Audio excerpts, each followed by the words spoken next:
caught in the crossfire. It's caught in the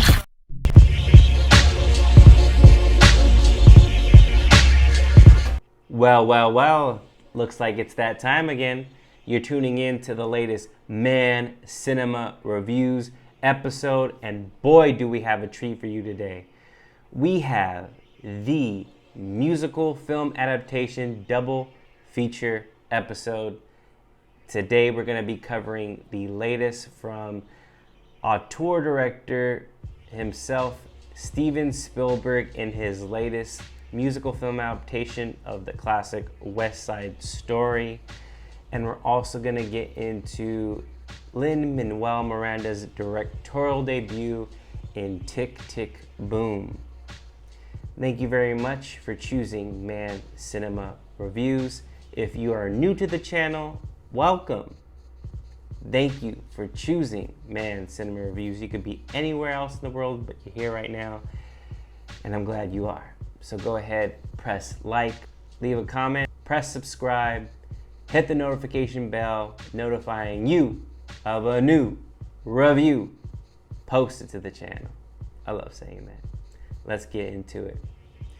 The first film we're going to be covering is Lin-Manuel Miranda's latest Netflix acquisition of Tick, Tick, Boom. This is chronicling the life of the musical playwright himself, the late, great Jonathan Larson, and that is the hitmaker behind Rent.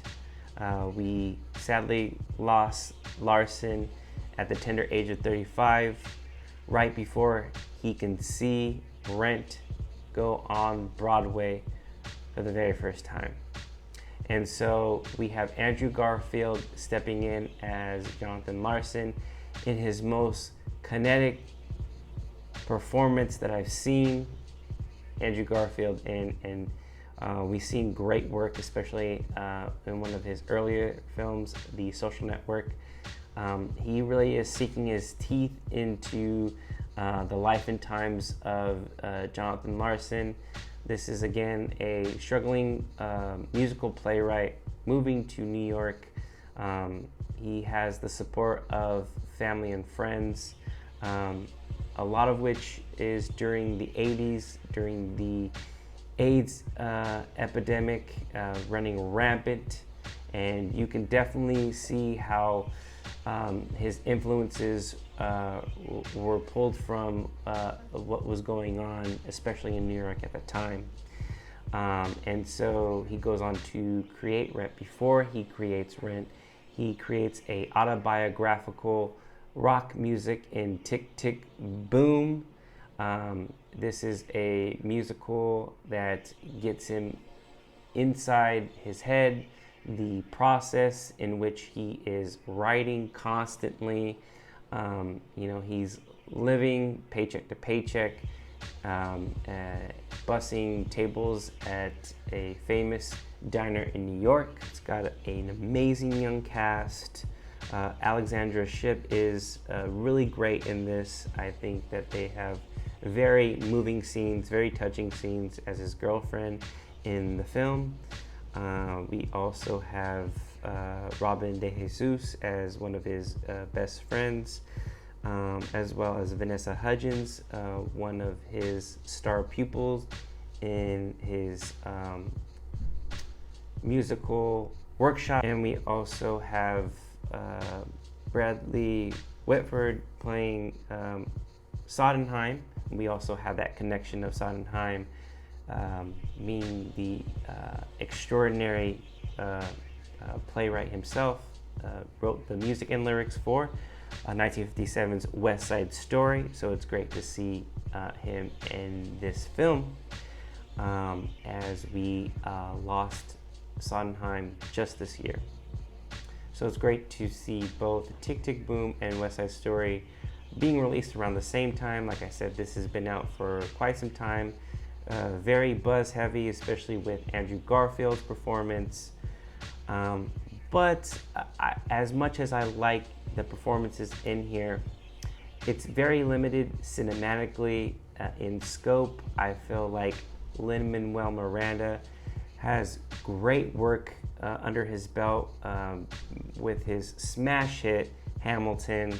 He has written music for films like Moana, Encanto, and he is trying to make a name for himself as a filmmaker as well. This guy can do it all.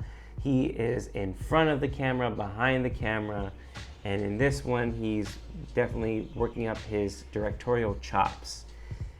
It is just sad to see it being very limited in range. I feel like this film is too of an intimate look. It's not playing with the space nearly enough.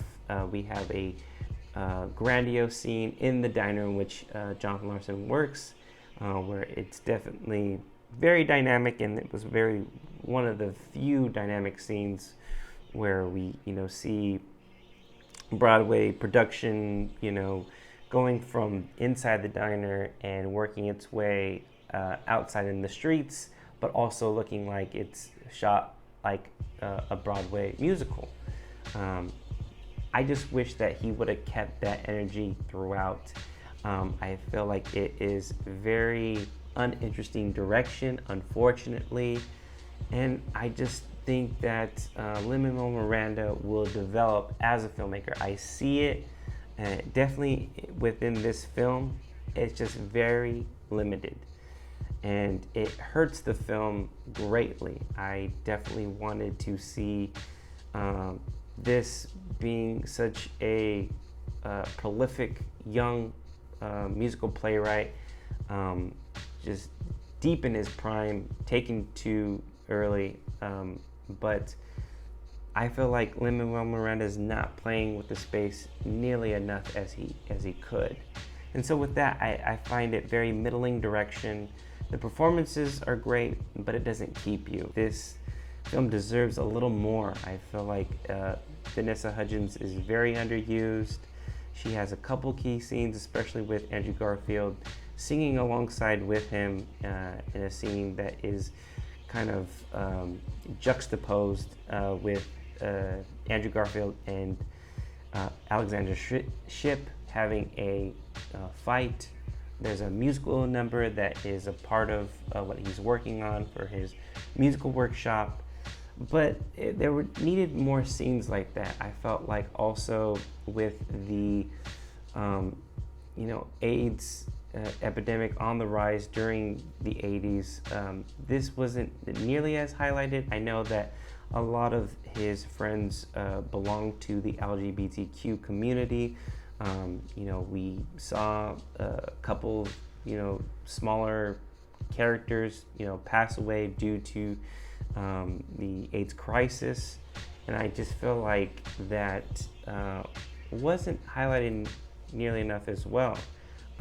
I get the thought processes of the day-to-day struggles of Larson, and Andrew Garfield plays it to the T. I just felt like everything cinematically was very limited. With middling direction, I feel like this film suffers greatly. Performances alone cannot save this film. I just felt like the direction falls flat 9 times out of 10. And unfortunately, Lin-Manuel Miranda is such a great talent. But as a filmmaker, I definitely want to see stronger work going forward. And I believe that he is very capable of doing so. With that, I will give this film a 2.5 stars. I still say go out and look for it on Netflix if you have not seen it yet. But I just thought it was okay. Going on to much grandiose feature, and that is Steven Spielberg's West Side Story. Now, here's a director that definitely knows how to shoot a film from just the offset and the way that it opens. I like the long shot of the gritty New York setting during the late 50s, I believe, is actually set in 1957 when the musical was created. And so we have the classic star-crossed lovers, Tony and Maria, played by Ansel Elgort and the young latest talent, and I thought she was really great in this film, Rachel Zegler as Maria. We also have Rita Moreno as kind of the Doc character, substitute, Valentina. Again, this is about two cross lovers in 1957 in New York City. Ansel Elgort aligns himself with the Caucasian gang, the Jets, and Maria is in the Puerto Rican community of the street gang, the Sharks. So it doesn't veer too far from its source material, but it broadens it. It gives a more political, socio-economic kind of response. It does way better in Latin representation, in my opinion. Way better than even its source material, where there are actual Spanish-speaking Latin people in the film. And I think Steven Spielberg kind of makes the wrongs right in this film. I don't get the backlash. I think Gen Z is not meshing well with a white director at the helm of this. I don't know what else is going on with this backlash. I think that greater Latin representation is definitely on screen. We even have a trans character in this film. That's also great representation as well. I don't get what the backlash is going critically. It's doing great. I think Steven Spielberg is just knocking it out of the park behind the camera. Tony Kushner adapts this film. And again, giving it more nuance to the two star-crossed lovers who simply come from different backgrounds. And I believe that Ansel Elgort and Rachel Zegler just do great. They have great chemistry. They look great together. The musical numbers are very sweeping, and I think that the cast and crew is phenomenal. Ariana DeBose as Anita as well is just top-notch. David Alvarez, Mike Feist, just great. And I think that it builds on the original and gives it great homage. Already a fan of the original, and I think that Steven Spielberg knocks it out of the park here. It is not doing too well at the box office at a soft 10 million opening, the lowest number one, I believe. But with its counter programming of Spider-Man and the remainder of films this year, I think maybe during the holiday weekend coming up with Christmas and New Year's, we could definitely see West Side Story doing greater numbers. If not, it will definitely be a shining diamond in the rough in Steven Spielberg's filmography. Cinematically, it brings warm colors to the screen. It just really pops. Maybe my gripe with it is that maybe Steven Spielberg doesn't know how to direct an actual fist fight, because I think that the fight choreography is very limited. They do have scraps. There is that rumble at the end, but everything pops. The sound. I saw this in Dolby. I don't know if it was the sound quality that was hitting me in all the right places, but just the sound and scope and what Steven Spielberg is capable of doing behind the camera is amazing. And the young cast and crew just is vibrant, and you just get wrapped up in the story of these star-crossed lovers and the tragedy and emotional triumph at the message of the film in its conclusion. I think you can tell how I felt about this film. It's almost Steven Spielberg's masterpiece. It's near pitch perfect, and I give it a 4.5 stars. Please go watch West Side Story. And for all the diehard Rent fans, I still recommend going seeing Tick Tick Boom. It just fell a little flat to me. But hey, what do I know about musicals? I can't even sing. If you like what you saw here, go ahead, leave a comment, press like, and we'll see you on the next one. Thank you very much.